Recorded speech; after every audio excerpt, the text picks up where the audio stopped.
The rise and fall of Tau Empire.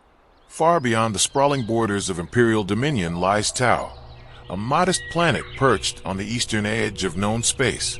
A solitary continent stretches beneath a sky where dawn breaks swiftly and brilliantly, painting the world in hues of fire and hope.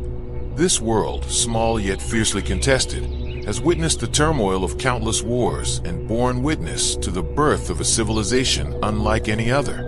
From humble beginnings, the Tau emerged much like any other sentient race. Born of the savannas and rugged highlands, their early ancestors were simple herders and hunters, bound to the rhythms of the land. Yet through the slow forging of language, the crafting of tools, and the mastery of weapons, they began to carve a path out of obscurity, setting the stage for a light that would one day pierce the vast darkness between the stars.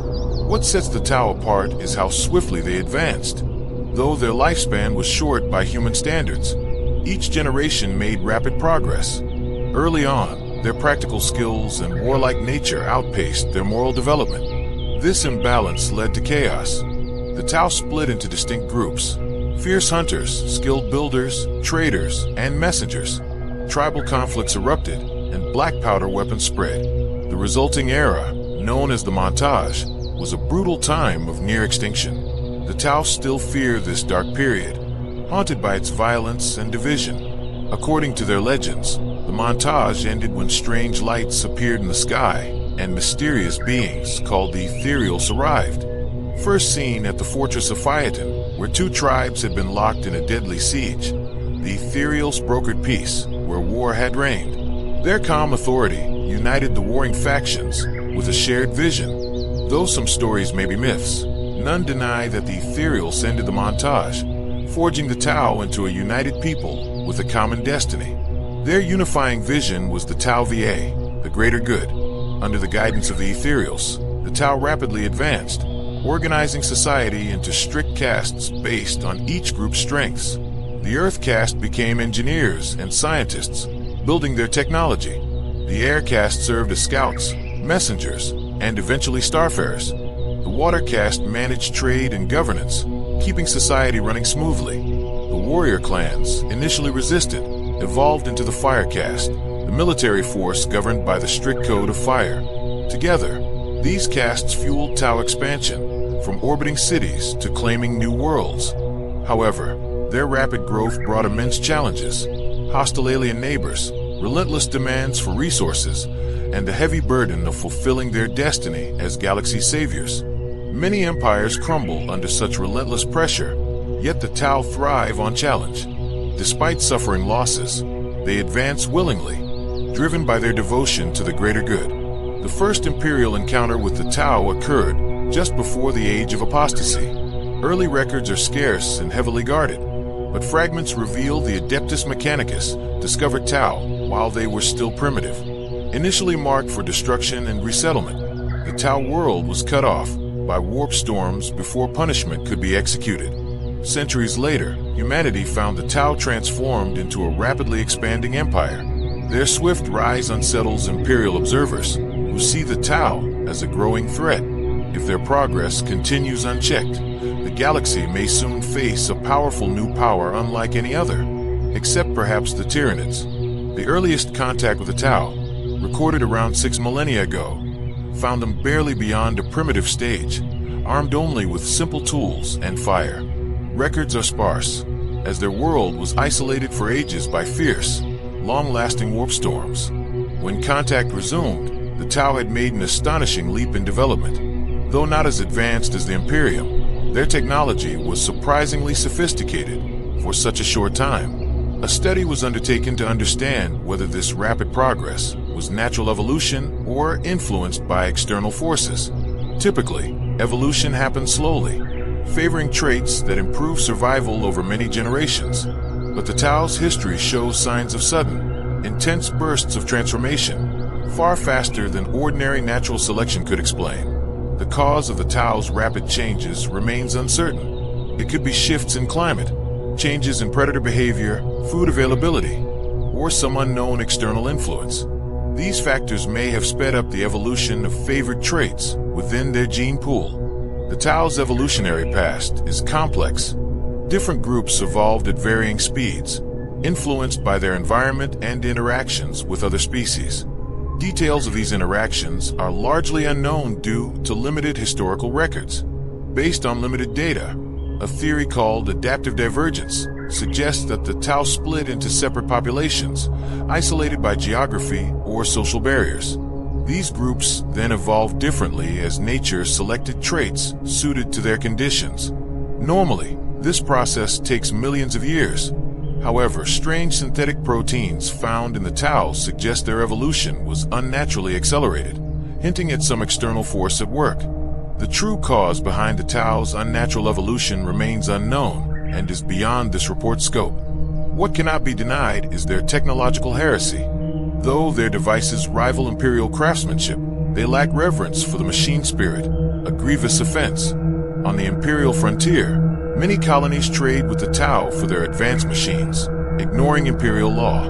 When discovered, these forbidden technologies are confiscated and the culprits punished, but enforcement is difficult, especially when high-ranking officials are involved. One notorious example is the hunting rigs used by spire hunter gangs in the Necromunda Hive. These suits are said to self-repair and monitor their wearers' every move, raising terrifying questions about surveillance and espionage by the Tau. It is critical to confiscate such devices to prevent the Tau from gaining intelligence on Imperial worlds. The threat posed by their insidious technology must never be underestimated. Tau technology has spread deep into Imperial space, even reaching places like Holy Terra, an unthinkable blasphemy to loyal citizens. Though not my place to dictate policy, I strongly urge relentless action against these heretics wherever they are found. The core belief of the Tau Empire, known as the Greater Good or Tau VA, holds that individual lives are subordinate to the needs of the whole. Every Tau dedicates themselves entirely to this cause, accepting hardship and death without hesitation. Since the Ethereal's arrival, Tau society has unified under this single purpose: to expand their influence and bring all species under the banner of the greater good. Personal ambition is scorned. Those who serve the cause rise in honor. Their cities reflect this devotion: clean, advanced, and well-defended. Shielded habitats, powerful weaponry, and orderly infrastructure protect citizens from hostile forces and harsh environments. Diverse alien species live together peacefully, with the Tau leading as the dominant force. The Tau reject luxury as needless excess, but maintain a society free from poverty or misery. Everyone's role is fixed by caste and guided by the Ethereal's will. All work relentlessly for the greater good, surrounded by constant messages praising their empire's greatness. Personal desires are sacrificed for a shared destiny dictated by their rulers. The Ethereal's commands are absolute law, unquestioned by true Tau or their allies. Their mission is to spread the greater good across the galaxy, not waiting for others to seek it. They believe it is their duty to bring enlightenment to all civilizations, even if that means using force to guide them out of darkness. The Tau relentlessly expand their empire, creating new sectors called septs, each centered around a capital world. These septs include planets, moons, and space stations. Drones scout ahead, searching for signs of intelligent life. When detected, the Tau send their colonization fleets to make contact. Initial contact is always peaceful, led by water-caste diplomats who promote the greater good and seek to convince alien worlds to join the Empire. If accepted, native populations are integrated or relocated and trained to serve the Empire's needs. However, many worlds refuse their offer, forcing the Tau to consider other means. When diplomacy fails, the Fire Caste leads swift military campaigns to bring defiant worlds under control. The Tau strike quickly and decisively, overwhelming their foes with superior force. Despite their strength, the Tau avoid unnecessary cruelty.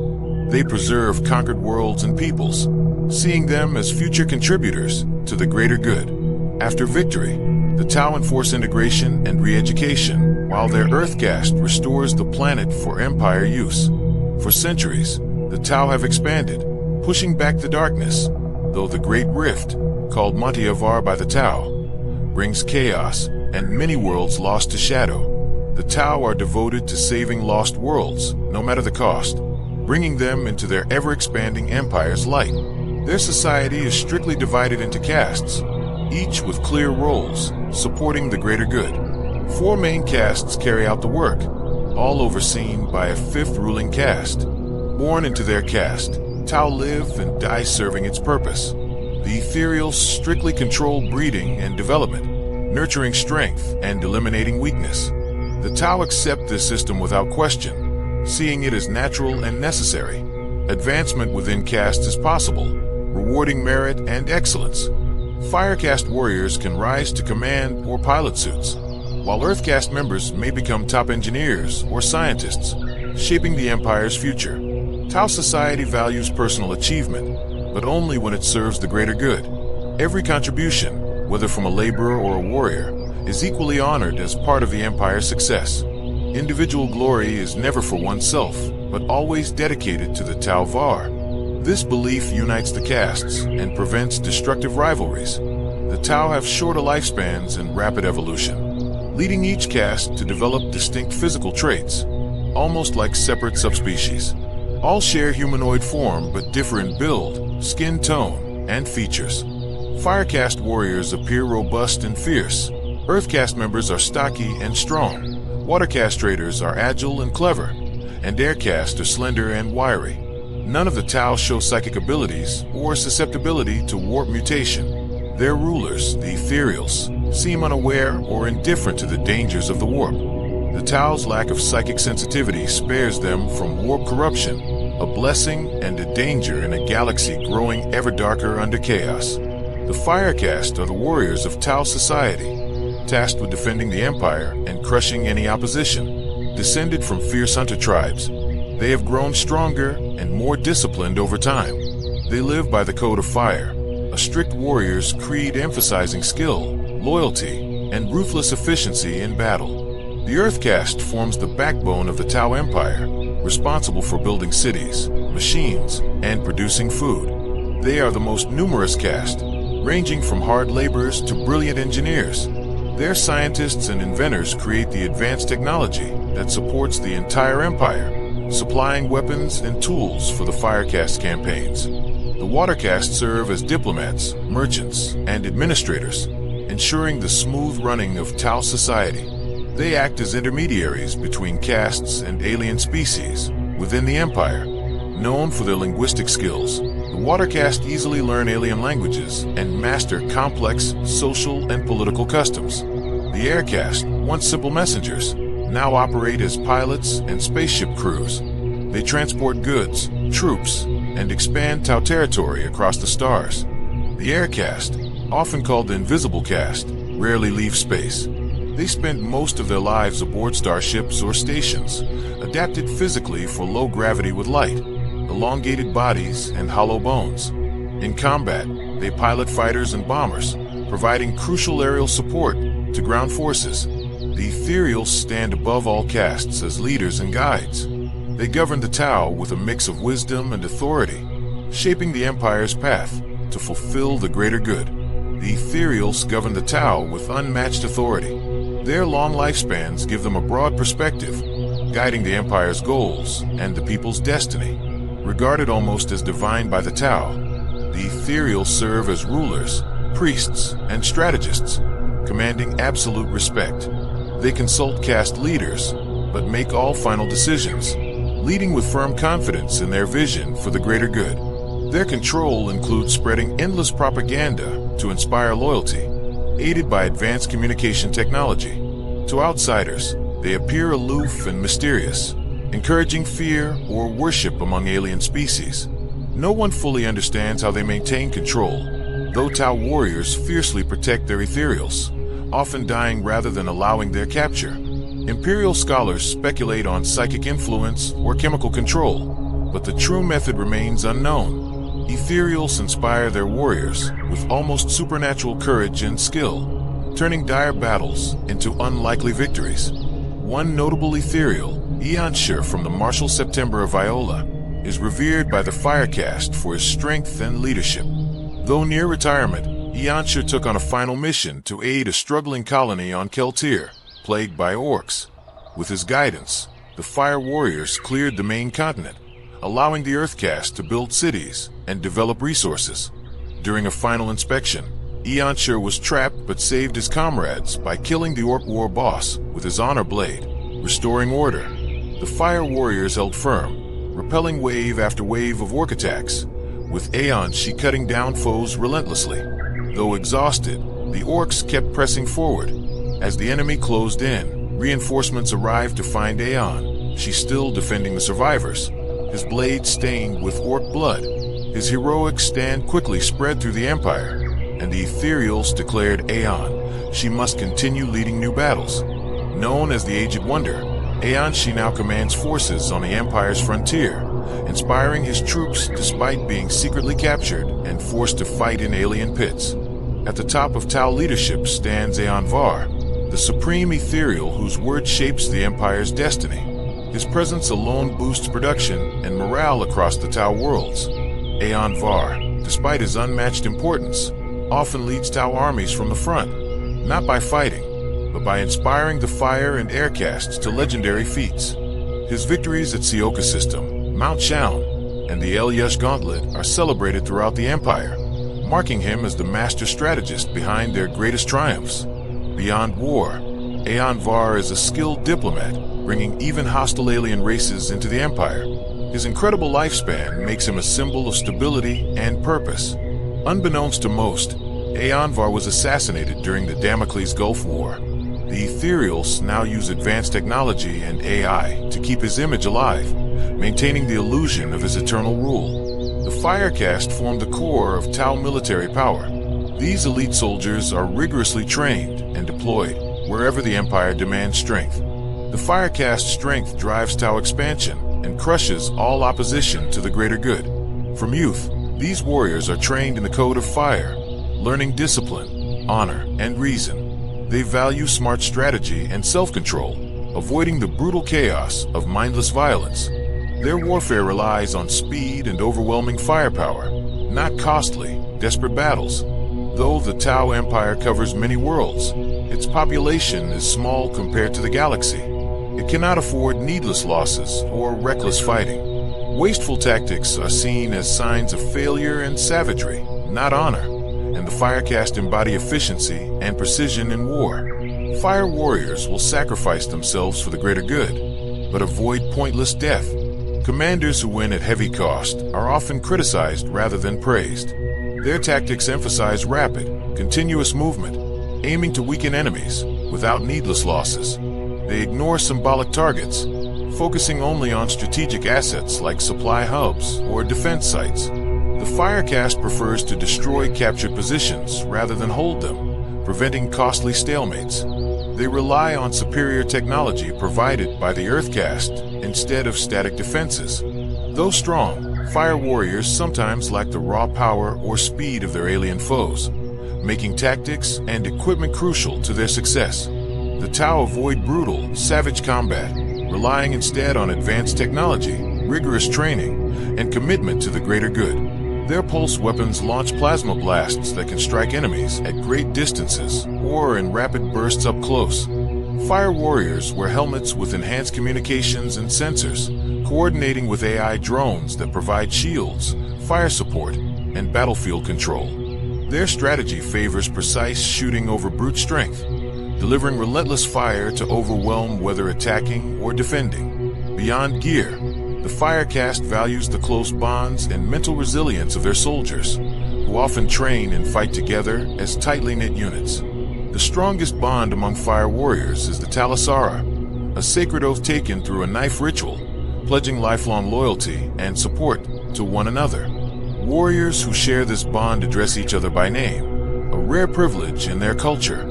Teams often grow and advance together, with veterans rising to lead squads or form elite crisis battlesuit units, showing their skill and trust through shared experience. Fire Warriors form the core of the Tau military, deploying from heavily armored grav vehicles that keep them mobile and protected on the battlefield. Some serve as elite scouts or sniper spotters, coordinating precision strikes with advanced drones to weaken enemies before the main force engages. Supporting the Fire Warriors are powerful heavy gunships like the TX-7 Hammerhead and TX-78 Skyray, alongside mobile artillery, such as the Storm Surge. The aircast provides air support from nimble fighters to massive tank hunters, like the AX-52 Barracuda and the Manta dropship.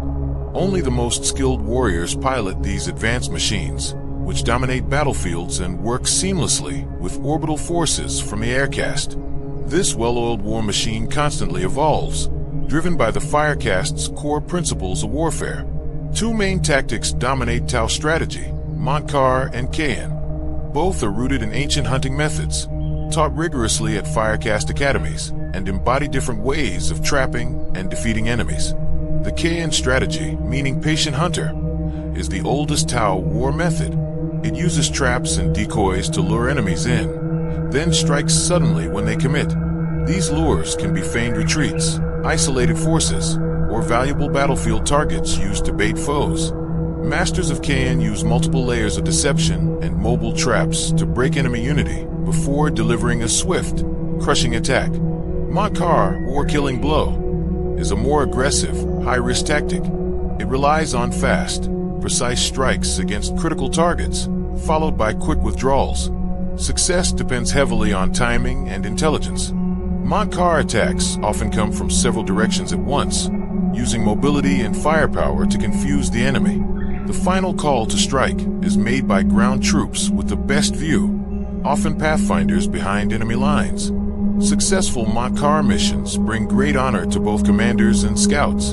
Commander Puritide was a legendary master of Kayan and other unique war philosophies. Wounded late in life, he retired as a hermit, recording his vast knowledge for future generations. His teachings are studied across all Firecast academies in the Tau Empire. A select few students still learn directly from Puritide's AI hologram, hosted at his retreat on Mount Kenji. While many fail to grasp his full wisdom, notable disciples like Oshava and Okase became experts in their own war styles, though none matched Puritide's perfect balance. The Tau military adapts to missions ranging from policing and special ops to large-scale expansion. Its forces are organized flexibly, starting from the smallest unit, the team or La Rue. A Firecast team consists of 5 to 12 soldiers led by a team leader, sometimes a chasseur. Several teams combine under one commander to form a cadre or carreau. The most common formation is the Hunter cadre, centered on fire warriors, but including battlesuits, transports, gunships, alien auxiliaries, and mobile artillery. Each cadre's makeup varies by mission and commander preference, but Hunter cadres serve as the flexible backbone of Tau forces. Specialized cadres exist, such as rapid insertion, a battlesuits only, infiltration, the pathfinders and stealth suits, and armored interdiction, a gunship heavy. Firecast innovation continually expands these formations. Larger units, called contingents or tills, form temporarily to meet campaign goals. Contingents are led by their top commanders unless an ethereal takes direct control. Once their mission ends, contingents break up, and their forces are reassigned as needed. Lately, several contingents have joined to form larger units called communes or cavol, reflecting the increasing scale of Tau wars. These large groups mix forces from different castes, enhancing cooperation and effectiveness. All Tau forces in a single war zone form a coalition, governed by an ethereal council. Each caste contribution in that area is known as a Usho, like Firecast Command Ulmuth for fire warriors on Ulmuth. The highest rank for a fire warrior is Chasso, earned only through years of service and battlefield success.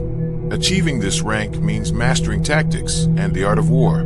Tau commanders lead forces ranging from small cadres to vast coalitions. Their rank and experience are shown by the rings in their long scalp lock.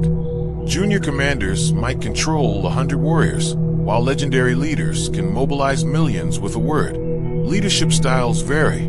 Some commanders fight on the front lines in 15-8 battlesuits, like those from Viola and Tachvar. Others, from Alicia and Tau Oko, command strategically from afar. If a commander acts recklessly, the ethereals intervene. Victory matters, but it must align with the code of fire and the greater good.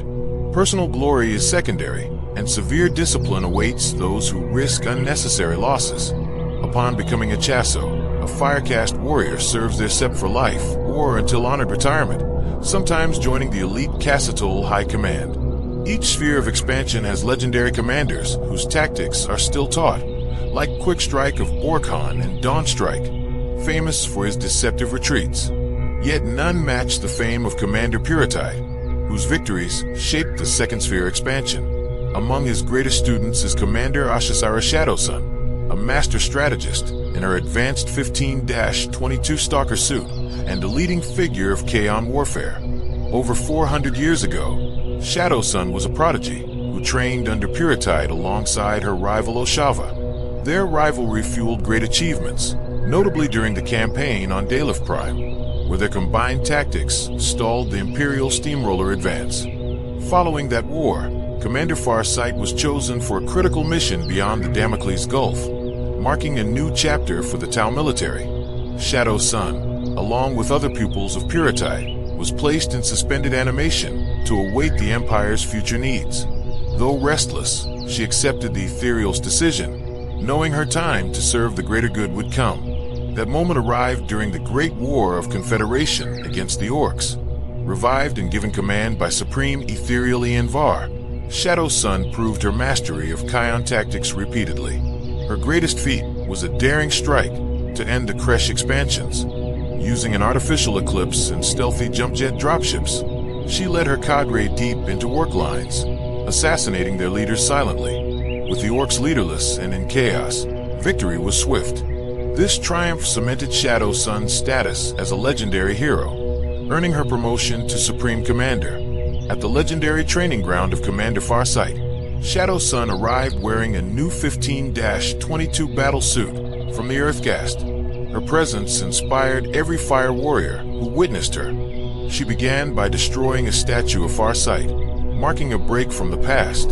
Then she declared the Empire's upcoming campaigns, emphasizing honor, the code of fire, and the Talva traditions. The warriors rallied to her command without hesitation. Though placed in stasis multiple times, Shadowsun remains the Empire's champion. She led the Third Sphere expansion to many victories and helped establish lasting septs beyond the Damocles Gulf.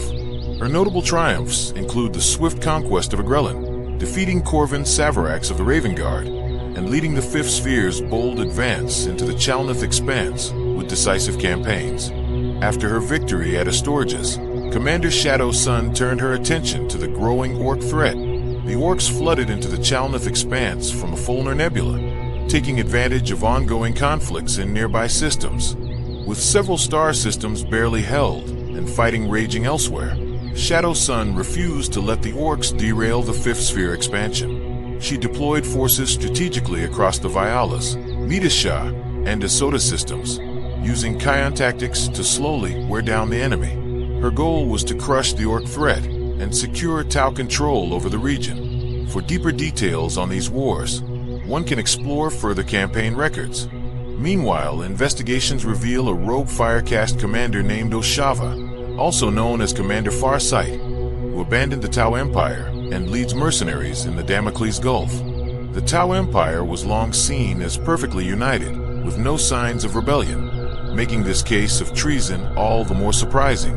After the Damocles Crusade, several reclamation fleets were sent to reclaim lost colonies. Oshava led one such fleet, accompanied by ethereals and settlers. Unexpectedly, Oshava's mission was disrupted by an Orc invasion at the Empire's border. He diverted his forces to fight a prolonged war against the Orcs instead of continuing colonization. After years of campaigning, Oshava pushed back the Orcs and secured several systems beyond Tau space. Rather than return, he established fortified colonies, effectively breaking away from the Empire. Around 760.M41, reports emerged of Tau mercenaries fighting alongside pirates during the sack of Penury 4. These rumors persisted sporadically until around 820.M41, involving battles with humans, Eldar, traders, and even Orcs. The most reliable account comes from Prefect Vertex, who noted Tau assistance during the evacuation of Aleph Sigma 994 from a splinter fleet attack. Some free captains now trade with hidden Tau enclaves, but remain secretive. Oshava's true motives and fate remain unknown. His break from the Tau Empire is clouded in mystery, likely deliberately concealed by unseen forces. A free captain named Dalmatius approached with a troubling report about a hidden Tau enclave. He warned that Oshava might have been corrupted on a secretive artifact world, posing a threat beyond the Tau Empire itself. Dalmatius shared how a Tau watercast merchant, Poro, usually tight-lipped, revealed hints about Tau mercenaries during a drunken conversation. This suggests secrets hidden within the enclave that demand urgent investigation.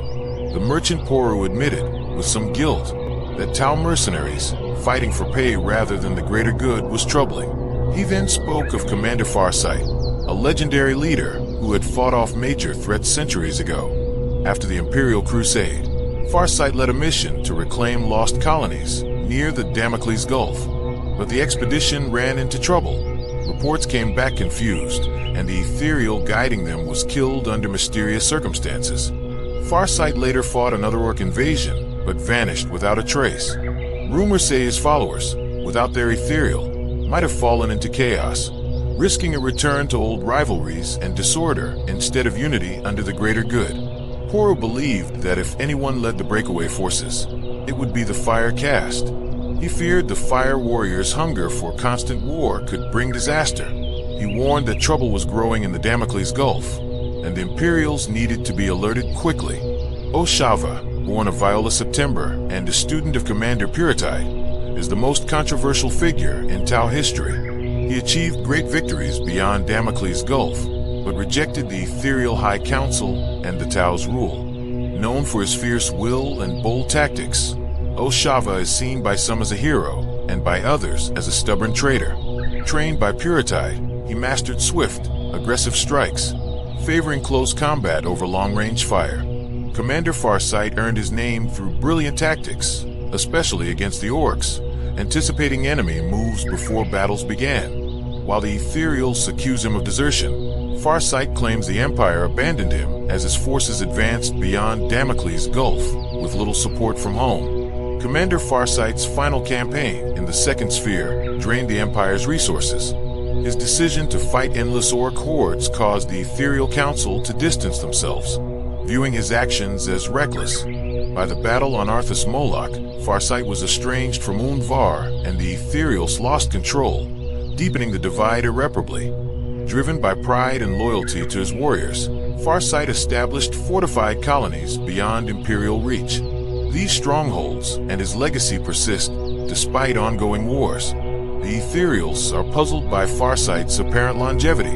Whether it's technology or successors, taking his name remains unknown. The truth is tied to an ancient weapon he found on Arthas Moloch, the Dawnblade, a mysterious sword forged from rare, time-consuming alloys that can slice through rock and may grant him unnatural endurance.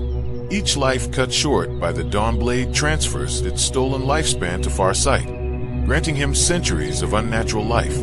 Yet, he remains unaware of the full extent of his weapon's power. Farsight and his elite warriors, the Eight, face relentless trials in this dark era.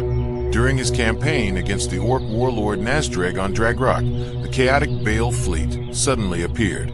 Caught between two deadly enemies, Farsight ordered a retreat to the nearby world of Arthas Moloch, hoping to wage guerrilla warfare as his foes fought each other. In desperation, he sent a drone to the Tau Empire offering to surrender in exchange for reinforcements. When this plea was denied, Farsight planned a final gambit, unleashing Arthas Moloch's monstrous horrors to cover his retreat. The battle tested Farsight and his warriors to their limits, but their desperate plan worked. The Tau escaped Arthas Moloch, while the orcs raised the Great Stardius, a blight long poisoning the planet. When Farsight returned, he found the planet healing. New plant life was sprouting, hinting at a future for his people there. The Cadre Fireblades are the most veteran fire warriors, skilled enough to fight without battlesuits. Their expert leadership and decades of experience ensure deadly accuracy on the battlefield. Fireblades lead with precision, guiding their warriors to unleash lethal, disciplined fire, whether halting orc hordes or challenging heavily armored space marines. Fireblades lead the overwhelming infantry firepower of the Tau, directing relentless volleys of pulse fire with deadly precision. Originally fire warriors, these veterans rose through the ranks, but chose to stay with the infantry rather than don battlesuits, valuing their role at the front line. Though their rank never surpasses the Chasseurs, Fireblades are deeply respected for their dedication and discipline, embodying the Tao's ideal of the greater good, Tao Va. Fire warriors are born and trained for battle from early childhood, shaped by generations to serve as the Tao Empire's elite infantry. Tao fire warriors embody honor, discipline, and self-sacrifice, trained thoroughly in using their advanced equipment. Their multi-layered armor offers strong protection while remaining lightweight, thanks to metal fusion technology. The large shoulder pad acts as a shield, helping them deflect incoming fire. Their helmets enhance battlefield awareness with sensors, targeting systems, and communication links. Armed with powerful pulse rifles or carbines, fire warriors deliver devastating firepower that outperforms most foes' weapons. For close combat, they carry photon grenades that blind enemies and use EMP grenades against heavier armor. Fire warrior squads range from 6 to 12 fighters, led by a seasoned veteran called a Chasseur. This leader commands with extra tools, like drones and marker lights, to support the team. Orders come through relay communications, but often change in battle, requiring the Chasseur to adapt quickly and lead dynamically. Coordination is critical. Fire warriors train extensively to create overlapping fields of fire, covering each other seamlessly to avoid needless losses. Their teamwork allows rapid, precise volleys of pulse fire to protect allies and repel enemy attacks with minimal hesitation. A single fire warrior team is powerful, but combined squads form a nearly unstoppable force. This teamwork shattered orc assaults during the Great War of Confederation, as coordinated volleys stopped enemy charges repeatedly. This principle of mutual support is a core lesson in Firecast training. Victory depends on covering your allies. Pathfinders serve as vital scouts, moving ahead of the main force to locate and identify threats. Unlike drones, their human insight makes them indispensable. Though lightly equipped, armed with pulse carbines and marker lights, they operate without heavy armor or stealth fields, relying on skill and cunning to survive and direct fire where it's most effective. Pathfinders embody selflessness, often marking enemies while their own positions fall. They deploy homing beacons to call reinforcements with precision, playing a crucial role in battle outcomes. Some carry rail rifles to counter heavy armor, and newer ion rifles add firepower with dual modes. Effective against light vehicles, but risky when overused. Pathfinder leaders use specialized drones to support their teams, especially during the Third Sphere expansion, enhancing reconnaissance and coordination. Though the Tau avoid needless loss, Pathfinders face the highest risks, frequently sacrificing themselves for the greater good. Casualty rates once reached over 80% during early wars. The Firecast academies remained flooded with volunteers eager to become Pathfinders, driven by devotion to the greater good. Among them, Subcommander El Mayamato, known as Darkstrider, is both respected and feared. Darkstrider is a brilliant but controversial tactician. He rejects formal command and prefers leading stealthy, high-risk raids, often ignoring protocol and earning many enemies within the Firecast.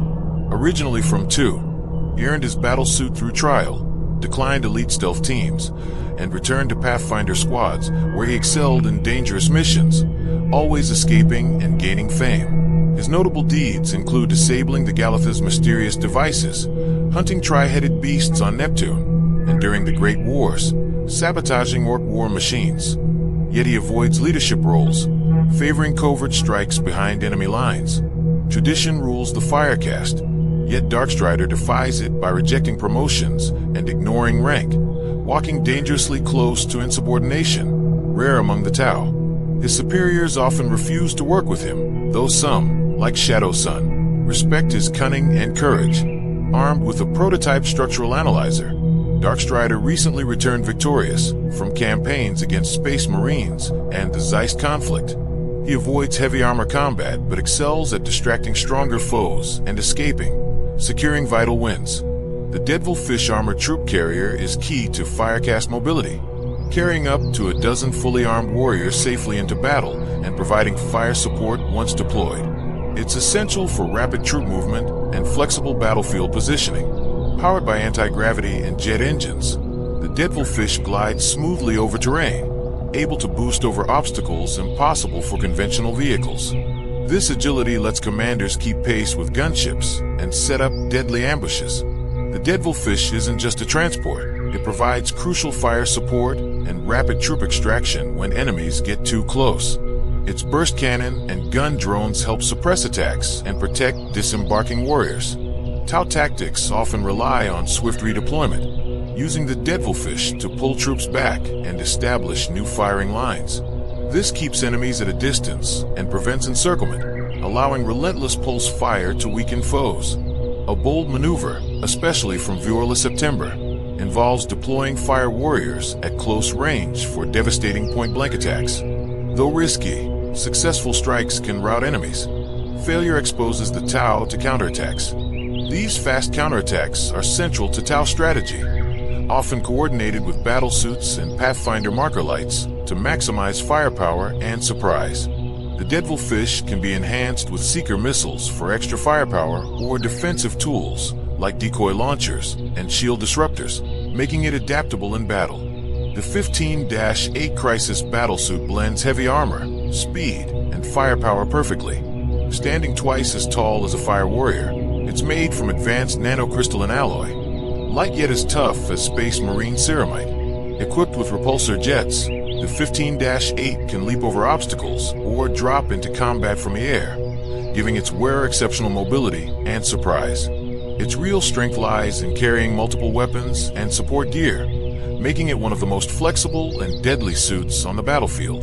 The 15-8 battlesuit's weapons can be swapped easily to suit missions or pilot preference. Upgrades like advanced targeting systems and shield generators boost its combat power. For the Tau, wearing a battlesuit is a mark of honor. Only warriors proven in battle earn the title Shasui, showing mastery of the code of fire and dedication to the greater good. 15-8 Crisis teams are the backbone of Tau warfare, fast, adaptable, and packed with firepower. They often lead assaults or serve as elite reserves for decisive strikes. Crisis teams fight in pairs or trios, equipped for various roles: burst cannons to thin infantry, plasma rifles for armored foes, and fusion blasters for destroying tanks.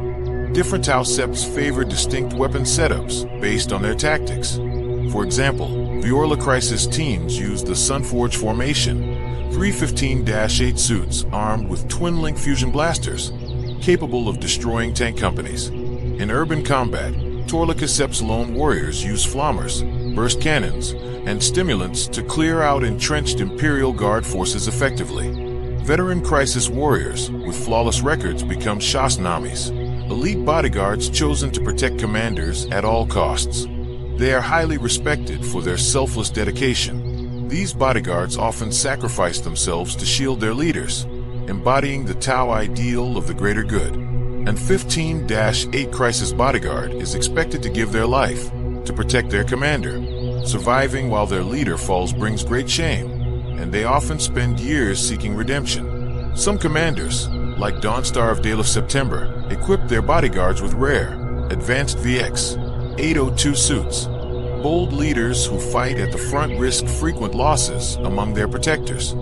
Viola September commanders regularly replace fallen bodyguards due to their aggressive tactics. In contrast, strategist Puritide stressed the need for balance and careful use of these elite warriors. Crisis battlesuits have evolved alongside the Tau's expansion, starting from slow, early prototypes to the powerful, versatile suits used today. Early battlesuits evolved quickly from fuel-powered T-Series to fusion-powered V-Series. Though radiation issues persisted, it wasn't until the end of the first expansion that these suits became common in hunter cadres. This era marked some of the Tau's greatest victories, as improved suits and tactics gave them a decisive edge. The introduction of repulsor jump jets accelerated their planetary conquests. Today, battlesuit technology continues to advance rapidly with new variants and prototypes, enhancing their battlefield role. The 15-88 broadside combines railgun power from hammerhead gunships with the 15-8 design, delivering long-range firepower capable of piercing heavy armor and fortifications. The 15-88 broadside wields a powerful heavy rail rifle, smaller than the hammerheads, but still devastating. To handle this weapon, engineers had to remove the 15H jetpack, sacrificing mobility for firepower. Early tests showed the broadside was vulnerable to enemy fire, so extra armor and recoil stabilizers were added. The rail rifle was also redesigned to be handheld for better control. Broadside teams operate in small groups and must hold position to fire effectively. Moving them reduces accuracy, so they rely on a smart missile system for flexible, precise attacks. Opponents fear the 15-88, especially after the Damocles Crusade, where its railgun destroyed enemy vehicles and struck terror with the sharp crack of its rounds. The sharp crack of the rail rifle was heard only after the target was struck, on open fields like Taros or Eisenheim's ice plains. Just a few broadside suits could destroy entire tank units swiftly. During fights against the Tyranid high-flick Gorgon, broadside teams adapted by swapping smart missiles for twin-link plasma rifles, boosting their power against massive biotitans. In the War of Confederation, heavy rail rifles were sometimes replaced with tie-yield missile pods to handle waves of orc vehicles. Though less powerful, the Massile's rapid barges proved effective against light-armored foes. Stealth teams work alone, infiltrating deep behind enemy lines. They focus on eliminating key targets quietly, operating apart from the main cadres. Stealth teams use advanced light-bending technology in their 15-15 and 15-25 suits to become nearly invisible. Cloaking fields also block sound and heat sensors, letting them slip deep into enemy territory unseen. Their suits create a distortion that confuses all forms of detection, allowing them to move unnoticed even in open spaces. In forests or ruins, they blend seamlessly into their surroundings. Suddenly appearing from nowhere, stealth teams strike quickly and vanish before enemies can react, making them deadly ambush specialists. Stealth suits, made from advanced nanocrystalline alloys, come standard with burst cannons. Some members carry fusion blasters for tackling heavily armored foes and vehicles. Shizvara warriors may bring extra gear like marker drones or homing beacons, aiding coordinated strikes. The Tashvara September is known for using stealth teams with marker drones to weaken large orc forces before the main attack. After ambushes, stealth warriors use jetpacks to reposition quickly, avoiding counterattacks. Operating independently and silent, they often make decisions alone, earning a reputation for being unpredictable and unconventional. Traits are viewed with distrust in Tau society, but those who become Shizvara and stealth teams are known for bold tactics and daring raids behind enemy lines. During the Taros campaign, stealth units disrupted Imperial supply routes, forcing entire guard divisions to hunt them down. The 1595 Ghost Keel is a massive, nearly invisible battlesuit armed with heavy weapons and advanced stealth tech. It can devastate armored forces and infantry alike with sudden, overwhelming strikes. Each Ghost Keel is piloted by a Shizvara veteran, aided by an AI that manages the suit systems and supports the pilot during long missions. Ghost Keel pilots spend long missions alone, often forming close bonds with their suit's AI. Some even prefer their AI's company over that of others. During the Third Sphere expansion, rumors spread of a powerful new battlesuit. This was confirmed at the Battle for Agrellan, a key Imperial hive world blocking access through the Damocles Gulf. Agrellan's defenses were brutal. Fortified walls, bunkers, tank traps, and mines guarded the wastelands. Inside, narrow streets and strongholds held troops ready to counterattack. To break through, Shadow Sun led 20 hunter cadres in a coordinated strike, each supported by the advanced 15-104 Riptide suits, the peak of Earthcast technology. The Earthcast finally deployed their largest battlesuit prototype. As Sun Shark bombers roared overhead, stealth and Pathfinder teams launched diversions. Riptides led the assault, their armor shrugging off enemy fire. Their heavy burst cannons tore through defenses, while missiles from drones and secondary systems struck enemy ranks. Riptides with ion accelerators targeted tanks from afar, their reactors crackling with immense power. Despite relentless guard fire, the massive suits advanced. At the Prime Hive gates, a scorched but unbroken Riptide emerged from battle, its Nova shield saving it from destruction. The The Riptides overcame the hive walls using jetpacks or ion accelerator blasts. With fire warriors close behind, they spilled into the streets, overwhelming the defenders. Broken and fleeing, the Imperial Guard surrendered under generous terms, sparing the city from destruction. By nightfall, a Grelin fell to the Tau, who renamed it Mogul of Bay. This marked the rise of the 15-104 Riptide, towering yet agile, a masterpiece of Earthcast design. Despite its size and firepower, it's still piloted by a single warrior. Production remains limited due to rare materials, making the Riptide a rare and valuable asset. Only veteran Crisis bodyguards earn the right to pilot the mighty Riptide, which is enhanced by an advanced AI linking the pilot to the commander. Riptides often operate with shielded missile drones, adding both offense and defense. The demand for such heavy battlesuits began after the brutal orc invasion of Viala, where Tau forces faced massive warp war machines. During the Damocles Gulf campaign, the Firecast encountered the full might of the Imperium's super heavy tanks and Titans, challenging their usual technological dominance. The Tau's doctrine favors mobility and hit-and-run tactics, avoiding slow, massed assaults. Commander Puritide remains unfazed by being outnumbered or facing massive enemy war machines, trusting that skillful tactics and discipline prevail. Still, he agreed that heavier, better armored battlesuits were essential to withstand enemy firepower. Early Earthcast designs failed, being too slow or dangerously unstable to fit Tau tactics. The breakthrough came with the Nova Reactor, a compact, powerful energy source capable of fueling the 15-104 Riptide, despite risks of dangerous energy surges. Alongside the Riptide, the Tau introduced the massive KV-128 Storm Surge, a new class of ballistic suit, distinct from traditional battlesuits. Storm Surges are massive, heavily armored weapon platforms, built to counter Titan-level threats. These walking gun towers unleash devastating firepower, wielding weapons usually reserved for spacecraft. Operated by two seasoned veterans trained at the Vizornavash Academy, one pilots the suit while the other controls its weapons, working in perfect sync. Sniper drone teams support the Firecast from hidden positions. A skilled Chasselar marks targets with advanced optics while directing his drones, each armed with long-range pulse rifles.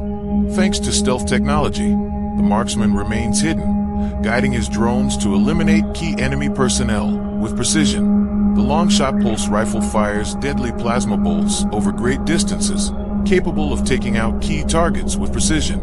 Sniper drone teams have been known to disrupt entire enemy squads with their accurate fire.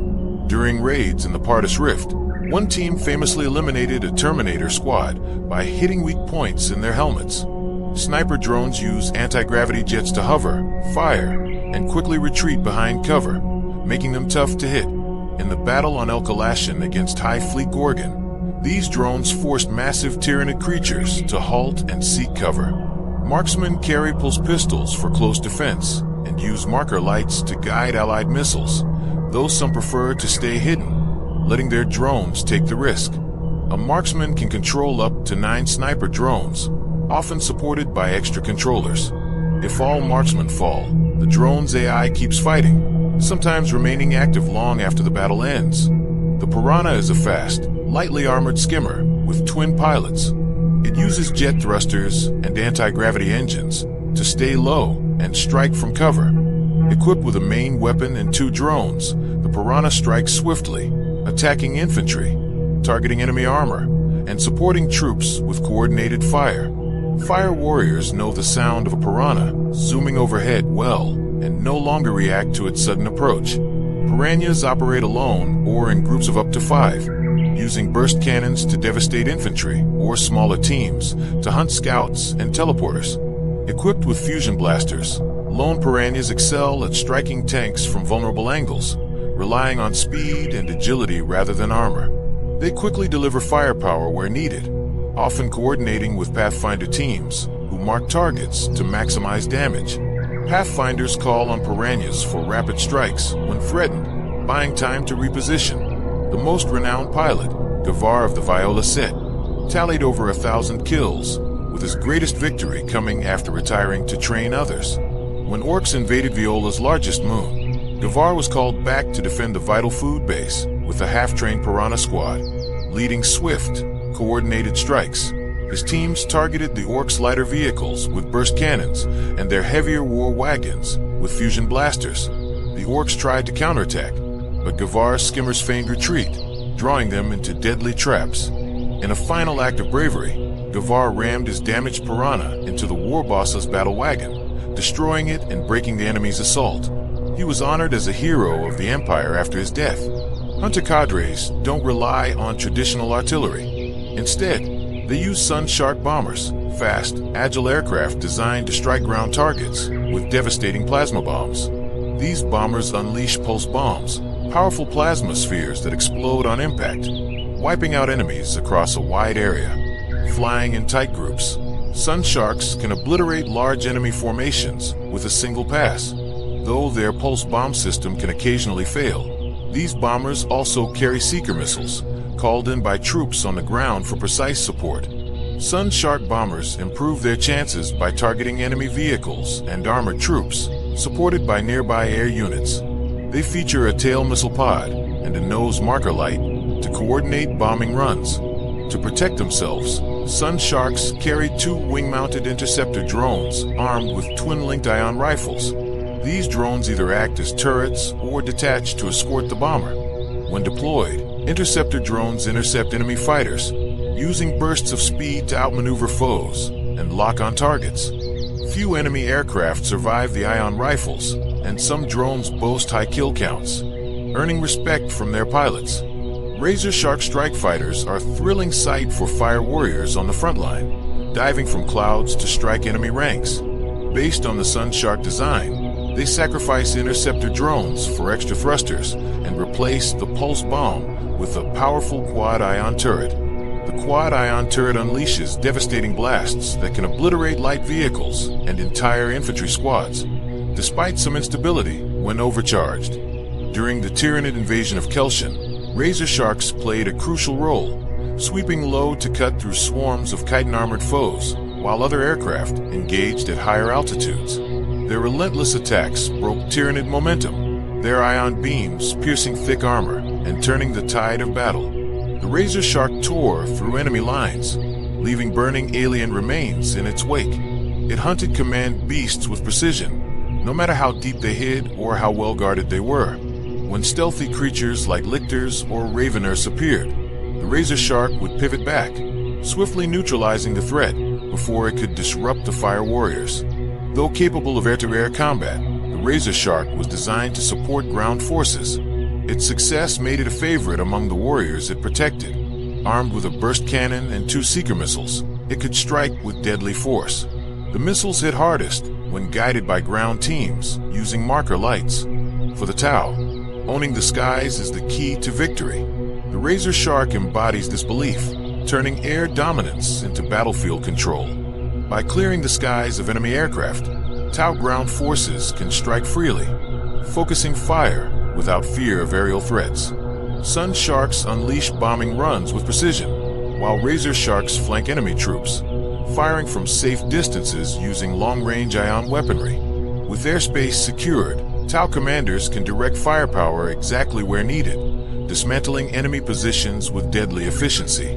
Gliding low like a stalking predator, the Hammerhead gunship brings fear with its powerful, turret-mounted railgun. This railgun fires dense slugs at extreme speeds, smashing through armor and fortifications with overwhelming force.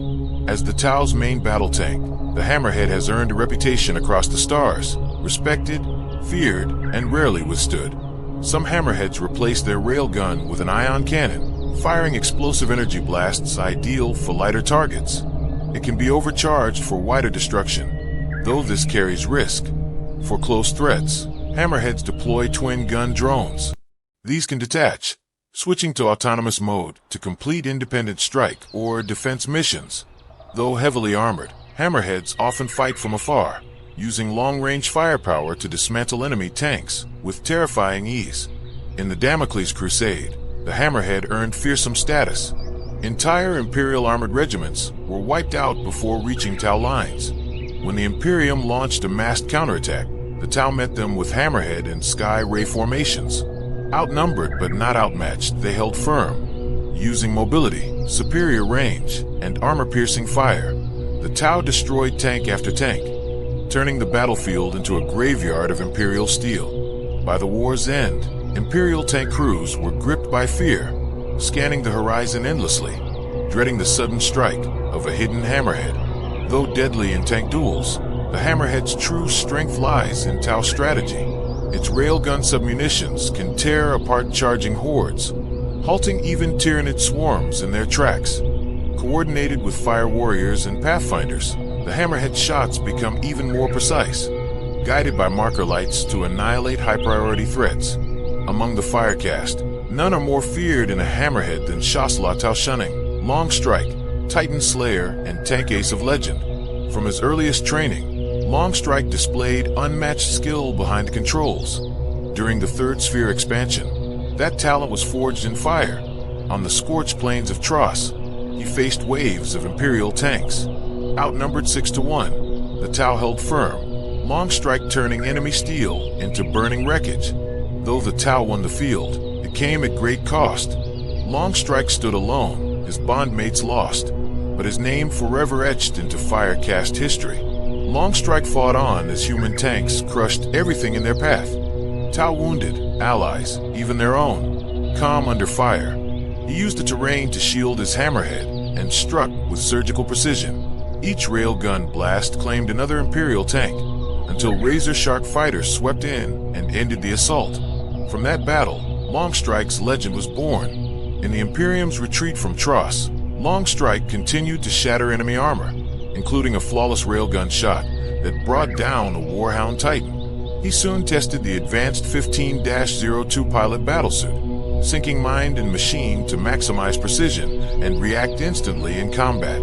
With the suit's enhanced targeting and direct interface, Long Strike could exploit marker data in real time, delivering near-impossible strikes to support nearby units. At Mugaloff Bay, he obliterated bunkers and gun nests, then hunted infantry in the hive streets before they could ambush Tau forces. By the time resistance ended, stories of the pilot who never missed had spread through the Firecast. Long Strike was already en route to his next war. The Sky Ray is a hammerhead variant, trading its main gun for a payload of Seeker missiles. Though built to destroy aircraft, it proved invaluable in Tau combined arms warfare. Seeker missiles can be launched by the crew or remotely triggered by infantry teams using marker lights, giving light units access to heavy firepower. Operating from the rear, the Skyray scans for targets, ground or air, then unleashes missiles too fast to track, eliminating threats before they strike. When missiles aren't needed, its marker lights illuminate enemy infantry, helping fire warriors cut them down with precision volleys. Linked to forward teams and constantly relaying target data, the Skyray plays a vital support role. First fielded in the Damocles Crusade, it quickly became the Tau's answer to Imperial air superiority. The Skyray's advanced tracking tech lets it lock onto even the fastest aircraft, downing targets with Seeker missiles before enemy pilots can react. During the Taros campaign, Imperial pilots feared it so much they named it the Stinger. In later wars, even Orc bombers avoided Skyray-covered zones known as Death Alley. But it's not just aircraft that fall. Enemy tanks, commanders, and even Space Marines have been marked and destroyed by sudden, precision missile strikes. Its secondary weapons vary, from gun drones to burst cannons or smart missile systems. Many crews favor the latter for its ability to fire without exposing the vehicle. Deployed in small numbers, Skyrays usually stay behind the front line, supporting infantry and shielding key infrastructure from aerial assault. Some Seps even deploy trios of Skyrays, with overlapping marker lights, forming a deadly net of support fire for ground forces below. Gun drones, though small, are deadly Tau machines that hover on grav motors, scanning for threats and unleashing twin pulse carbines with sudden fury. Fast, armored, and autonomous, they often swarm in squadrons, overwhelming targets with precise plasma fire while protecting fire warrior lines. Some are deployed on flanking missions, intercepting scouts or vehicles, or even dropped from orbiting craft, striking without warning to disrupt enemy plans. Linked together, drone AIs grow smarter, coordinating attacks, dodging return fire, and withdrawing behind cover with near-instinctive speed.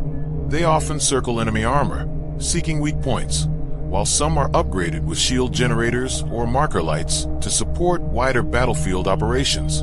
Tau Doctrine values even drone lives. Their AI will retreat when defeat is certain, but in defense of the greater good, they will block enemy paths without hesitation. The Tau rely heavily on machine intelligence, viewing drones as essential tools that save lives and serve the greater good. To them, fearing thinking machines, as humans do, is irrational and primitive. As the Empire grew, the Tau absorbed entire alien species into their fold. Many were relocated, re-educated, and assigned roles to strengthen the Empire's unity and purpose. Surprisingly, some human worlds, ranging from wilderness planets to hives, now serve the Tau. Some joined willingly, others surrendered and faced a choice: servitude or loyalty to the greater good.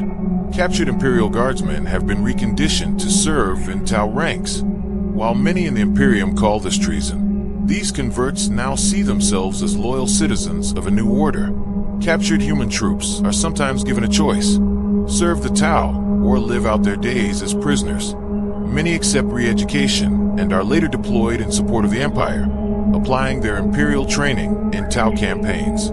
Large numbers of humans surrendered after key Tau victories, such as the fall of Grelin Hive and the First Damocles Crusade. Some Brimlaw Dragoons and their descendants still fight today under Tau command. Most human auxiliaries wield their original Imperial weapons, though a trusted few are granted Tau gear and training. Their physiology allows them to handle Tau technology more easily than other Xeno species. These human units are rarely used in frontline battles, but play vital roles in pacifying Imperial worlds. Their presence helps ease occupation and supports water caste diplomacy by bridging cultural gaps. Despite their reasons, the Imperium sees these humans as traitors. If captured, they are executed without hesitation, regardless of claimed innocence. Loyalty to the Emperor allows no compromise. Among the Empire's other allies are the Vespid Stingwings, deadly flyers whose sharp hum often comes too late for their enemies. The faint buzz of Vespid wings is often the last sound before their neutron blasters unleash deadly blasts. These insectoid warriors fight alongside the Tau fire caste as agile auxiliaries, known as Stingwings. Though Vespids and Tau seem vastly different, they share a close bond. Vespids hover effortlessly with rapid, blurred wings, while the Tau air caste rely on technology for flight. Both wear tough armor, Vespids naturally, the Tau through engineering. Vespids use sensitive antennae to sense their surroundings, unlike the Tau's advanced helmet sensors. Both species, however, show strict loyalty to their leaders, following orders without question. Early contact was difficult. The water caste struggled to understand the alien mindset. Ethereals directed Earth caste engineers to create communication devices that helped bridge the gap between Vespids and Tau. Vespid leaders accepted Tau rule, exchanging troops and precious crystals for advanced tech and weapons. Rumors suggest the communication helms might influence their obedience, though no proof exists. Vespid Stingwings are valued for their speed, agility over tough terrain, and unique deadly weapons. Their guns fire energy crystals harvested from their homeworld, capable of piercing armor and disrupting electronics. These weapons only work with Vespids because the ultrasonic hum of their wings stabilizes the crystal's energy. Without this natural modulation, the weapons lose their power. Stingwings operate within fast-moving cadres, serving as airborne scouts alongside Pathfinder teams. Their speed allows them to strike alongside crisis teams, matching the mobility of Tau jetpack troops. Unlike mercenary recruits, all 5 Tau castes fully accept the Vespid Stingwings as valuable allies in battle. Recruits are the most widespread alien auxiliaries in the Fire caste armies, serving as brutal shock troops. Though their savage nature unsettles the Tau, their aggression makes them valuable in battle. The Tau first met the Kroots during the First Sphere expansion, aiding them in a fierce war against orcs. After freeing the Kroots' homeworld Peck, the two forged a lasting alliance. Kroots are expert trackers and wilderness fighters, adapting quickly to new environments. They fight as scouts, ambushers, and close combat specialists, filling gaps where the Tau lack aggression. Despite their ferocity, Kroots are intelligent and loyal mercenaries. Their speed and survival skills complement the Tau's tactics perfectly on the battlefield. Kroots give Tau commanders greater tactical options, excelling in both patient hunting and aggressive strikes. They thrive in harsh terrain, where even stealth teams struggle. Operating as guerrilla fighters, Kroots strike from hidden positions, then vanish into the wild to wear down enemies with relentless rifle fire. Their attacks are swift and terrifying. Kroots wield rifles with blades on each end, combining shooting with deadly melee skill. They also use natural weapons, sharp talons and fangs, to tear enemies apart, sometimes while still alive. Though slender and light-boned, Kroots possess powerful muscles that let them leap great distances and move with surprising speed. Their flexible quills serve as advanced sensory organs, enhancing their keen eyesight and smell. This makes them expert trackers and deadly pack hunters. Kroots secrete an oily sweat that insulates and protects them, while also leaving pheromone trails. These chemical signals help them mark territory and communicate silently, even across subspecies. They possess a rare ability to absorb genetic traits from the flesh they consume, called strands. This lets them develop new powers or physical changes, like acid spitting or stronger muscles.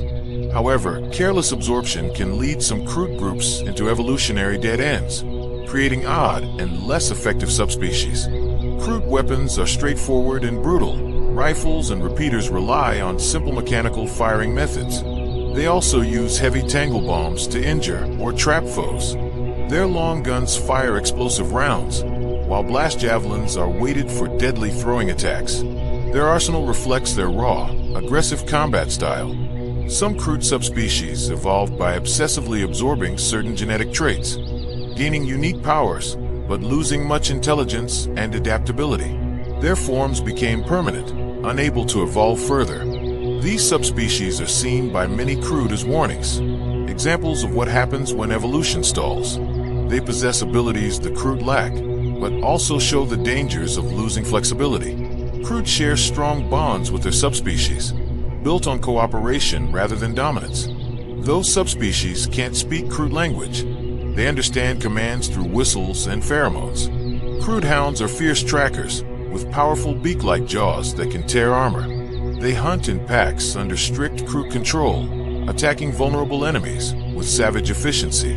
Krootoks are massive, strong creatures used as living weapons platforms.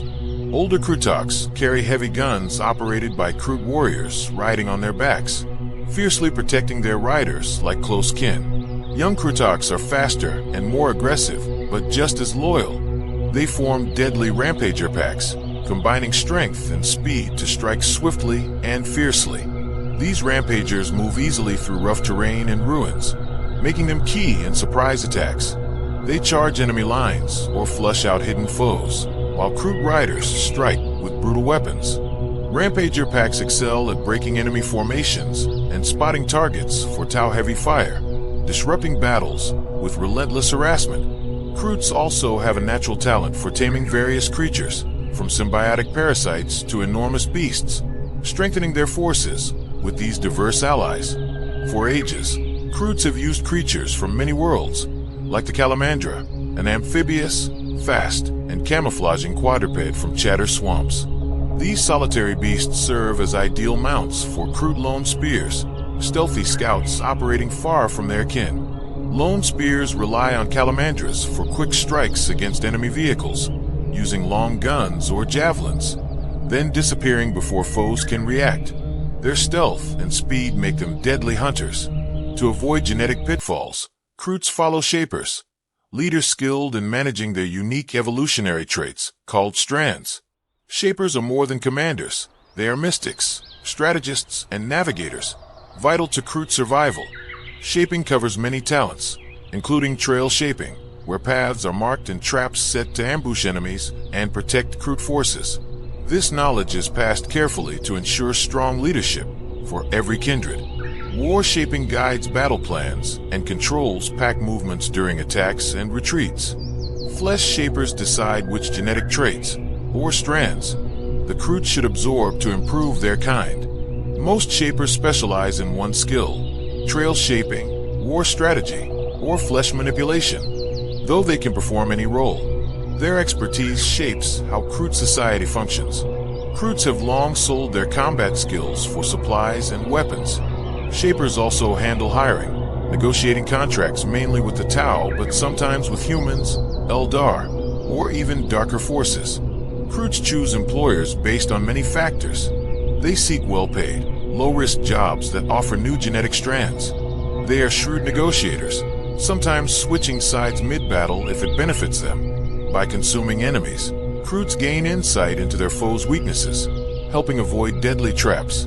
They protect their survival through cunning deals and a readiness to abandon any contract that endangers them too much. The Kroot shows unwavering loyalty only to the Tau. Though the Tau often find the Kroot's brutal habits distasteful, they respect them deeply. This respect stems from ancient aid the Tau once gave the Kroot, a debt still honored. Many Kroot serve as mercenaries, but some become farstalkers, seasoned warriors who spend years away from their home clans. They are skilled hunters, experts in alien technology, and fiercely independent. Kroot live in kindreds, groups like tribal warbands with their own customs, scents, and markings. Their survival depends on growing stronger through war and trade to gain new genetic strands. Within a kindred, bonds are tight. Each Kroot recognizes kin by scent, sounds, and quill vibrations. Attacking one invites the wrath of all. They honor their ancestors, the Roots, who preserved knowledge and traits vital to their survival. Despite their deep respect for ancestors, the Kroot are ruthless when survival demands it. On their homeworld Pek, harsh conditions force them to adopt a brutal pragmatism, sometimes consuming their weakest kin to save the pack. Pek is a lush, wild world of vast jungles, towering mountains, and sacred sites. These places hold powerful meaning, like the jaguar tree where a great leader rests, or the plains where loyalty to the Tau was sworn. Some places on Pek are feared, such as the Twisted Goluk Forest, home to monstrous relatives of the Kroot. The world's pull is strong, drawing even distant-born Kroot back, bringing fresh genetic traits to their kindreds. Beyond Pek, the Kroot have colonized many planets, including Krull, a dead, radiation-blasted forest world. Their expansion helps maintain their genetic diversity and strength. Krull is a deadly, mutated world where no creature may be eaten. Only Kroot with special shaper approval are allowed there. In contrast, Porlock is lush and populous, second only to Pek.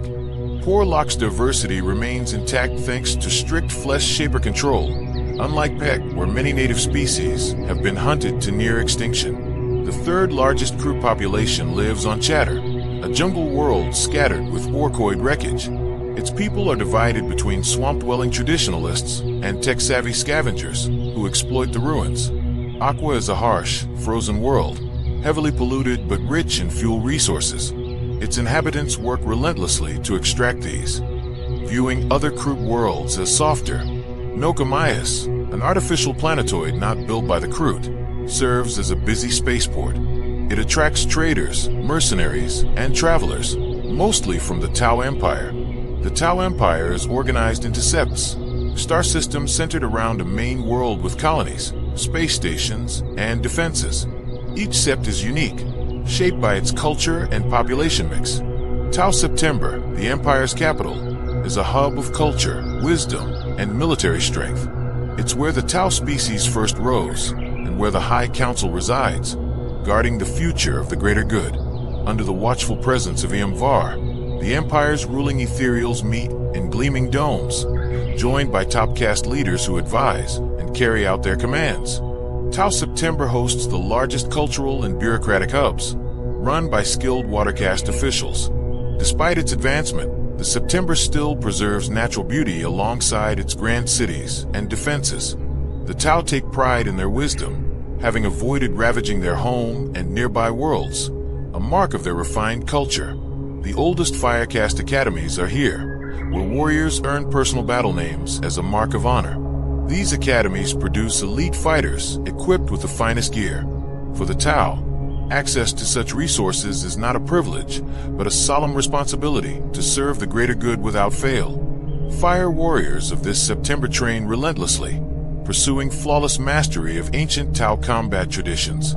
They constantly refine time-honored battle tactics, pushing them to greater precision. Their leaders blend the classical styles of Montkar and Kalen, executing complex plans with exceptional skill. Every warrior, regardless of rank, drills to ensure seamless coordination across all units. Viola, known as the Warrior September, lives up to its name. Its fire caste is vast, constantly supplying talented recruits. Its air caste is famed for elite pilots dominating aerial combat.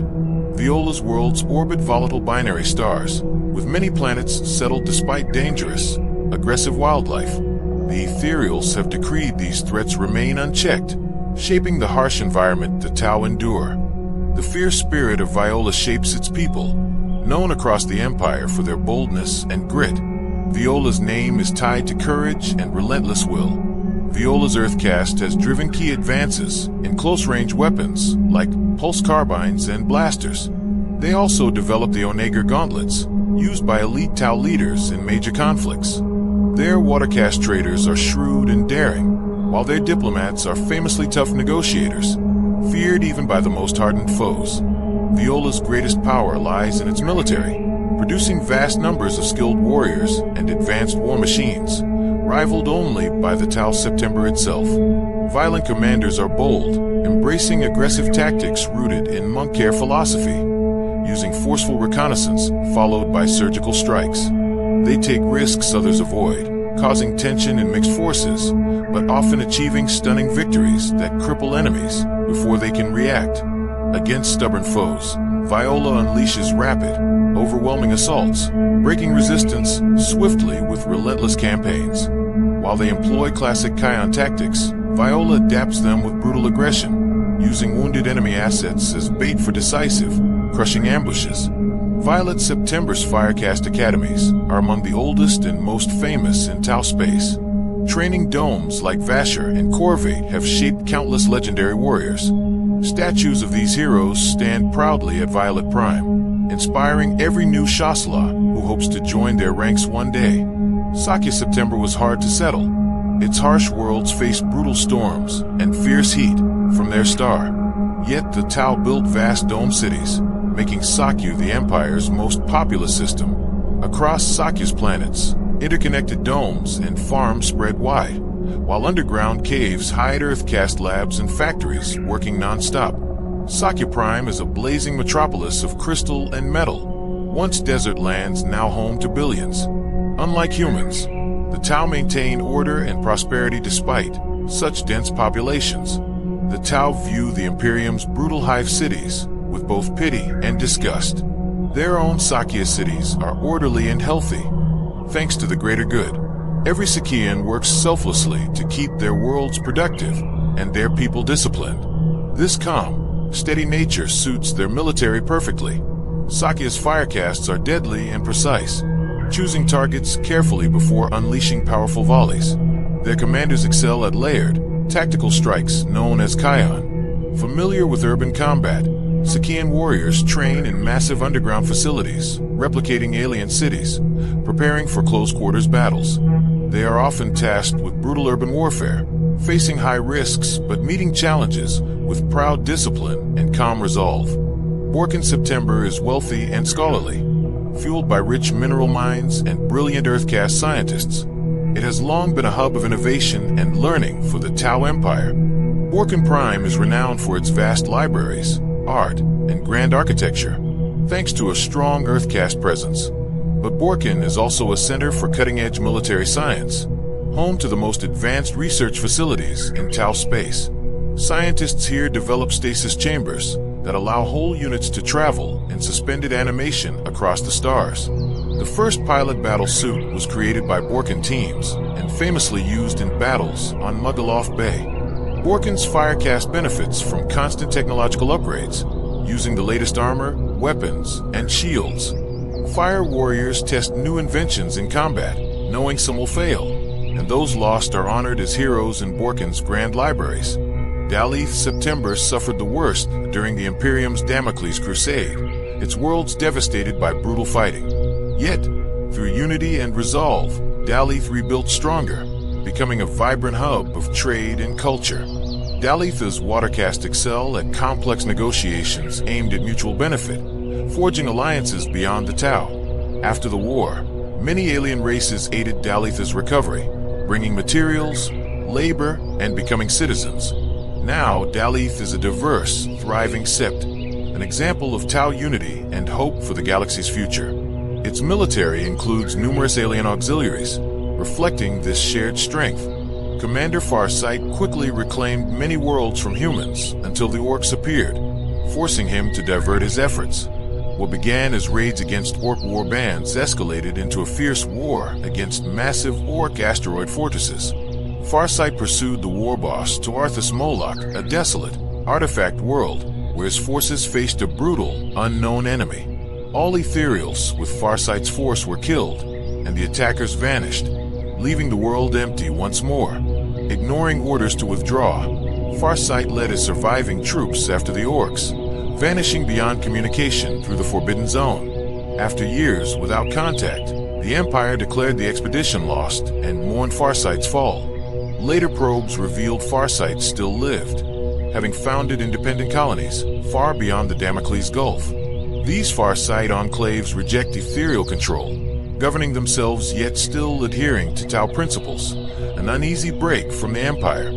Farsight remains their leader, defying expectations of his death and deepening the mystery surrounding his fate. The most troubling aspect of the Farsight enclaves is their use of advanced weapons and battlesuit tech, developed by the Empire after Farsight's break. Whether through espionage or betrayal, the fear lingers that some loyal septs might be secretly aiding them. The Tau Empire is made up of many septs, each contributing uniquely, from ancient strongholds like Daenoi, which repelled orc invasions, to industrial powerhouses like Fossire. Some septs, like Iathel, serve as peaceful refuges for retired heroes, while others such as Tashra and Okul are known for resilience, culture, and diplomacy. New septs continue to emerge with each sphere of expansion, phases marked by waves of exploration, conquest, and settlement over thousands of years. These expansions drive leaps in technology and knowledge, but also bring hardship, all born with Tau resilience as they spread across dense star clusters. During the first expansion, 8 Tau septs were founded amid fierce alien threats. The Firecast earned great respect for defending new colonies against deadly predators. The Watercast, with ethereal guidance, helped integrate strange alien species into the Empire, building alliances and diversity. Yet one foe remained unyielding: the orcs. Their savage nature proved impossible to reason with or absorb, costing the Tau dearly. The first expansion slowed as vast distances strained resources, prompting new technology and regrouping. In preparation for the second expansion, the Tau created their first AI and welcomed more alien allies. The breakthrough came with the ZFR Horizon engine, enabling near-light-speed travel. With this, Ethereal Supreme and we launched the second expansion, adding over a dozen septs.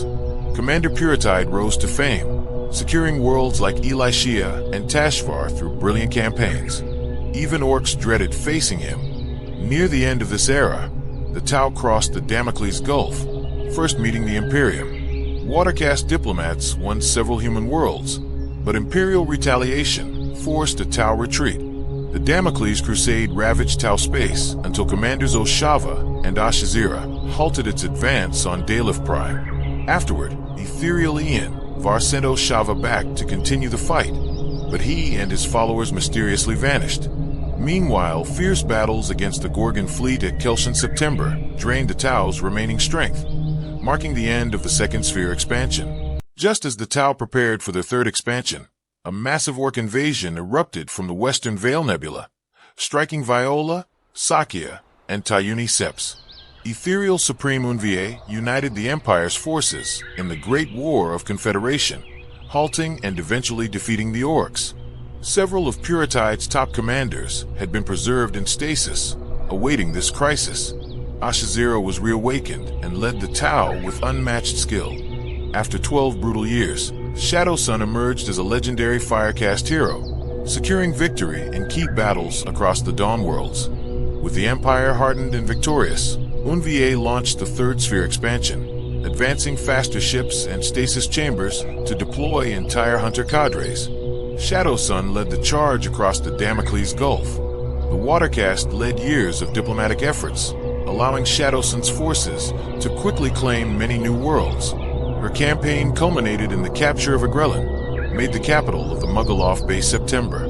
Some Tau believed the Imperium was retreating, but a brutal counterattack shattered those hopes. Only Oshava's rebels helped prevent total defeat, though the losses were devastating. Yamvar was secretly killed by Imperial assassins. In response, the Imperium unleashed a devastating Archaeotech weapon that scorched Agrellan and the Damocles Gulf, ending the Third Sphere expansion in ruin. The Tau Empire was trapped by war, destruction, and awakening Necron forces. Facing isolation, the Earthcast developed the AL-38 Slipstream module, a device enabling ships to tear through reality itself. Despite warnings from its inventor 5R Kabuto, Ethereal UNVA pushed forward. With a new fleet, the Tau began the Fourth Sphere expansion, activating Slipstream drives in unison. A terrible cataclysm struck the Tau expansion fleet, swallowing it in a storm of unreality. The fleet was presumed lost. The Tau Empire soon faced relentless attacks, as if the Great Rift had driven the galaxy into chaos. Hope began to fade. Then a lone drone sent a signal from beyond the zone of silence, orbiting a strange wormhole. It transmitted data proving part of the fleet survived. The Tau named this gateway the Startide Nexus and guarded it fiercely. When ready, they launched the Fifth Sphere expansion through the Nexus. Shadow Sun was awakened to lead the mission to reunite with survivors led by Commander Surestrike. At the wormhole's edge, they found a fortress made from scattered ships and habitats, armed and watching the frontier. Shadow Sun met with the weary Surestrike and his crew, but much was kept secret by the Edification Corps. Rumors spread that the Fourth Sphere fleet had been trapped in a nightmare realm, attacked by strange, unnatural creatures appearing from nowhere. The mysterious creatures tormented survivors, driving alien auxiliaries mad and destroying ships from within, feeding on fear and suffering. Survivors were reluctant to speak of a strange force that pulled them free, creating the wormhole in the process. This force haunted the survivors, who grew uneasy around non-Tau. Only under ethereal orders did Surestrike allow alien auxiliaries near the gate, though tensions ran high. The fate of the Fourth Sphere's auxiliaries remained unknown, with rumors of exile and mass killings. Some suspected corruption had twisted once pure allies. Despite the dark secrets, the Fifth Sphere expansion pressed on, pushing into new territories and facing old foes like the Orcs. Early battles succeeded but were stained by the Fourth Sphere Tau's brutal tactics, including massacres and atrocities that alarmed the Ethereals. After rebellion on Kaisan, the Ethereals removed all alien auxiliaries from Fourth Sphere forces to regain control. Several leading commanders faced harsh Meakla punishments before returning to duty or exile. Despite this, new septs like Fishsan, Kortal, and Juve quickly flourished. The Tau discovered the Imperium strongholds nearby, but found human worlds torn by civil war and chaos, their forces scattered and weak. Before the Tau could press their advantage, Death Guard warships emerged from a dark realm and attacked Nimurail, triggering a fierce space battle. Commander Ashazira led the defense, using clever tactics to trap the enemy, but the plague-ridden foes endured brutal damage and unleashed deadly bioweapons. Boarding fights saw fire warriors clash with monstrous brutes, spreading virulent contagion. Ashazira sent an urgent warning through the wormhole to rally more defenders. Still, part of the Death Guard fleet broke through, posing a grave threat to the Tau Empire. In despair, the remaining plague ships withdrew, vanishing into the void. Days passed without enemy return, but defenses stayed strong, wary of a possible comeback.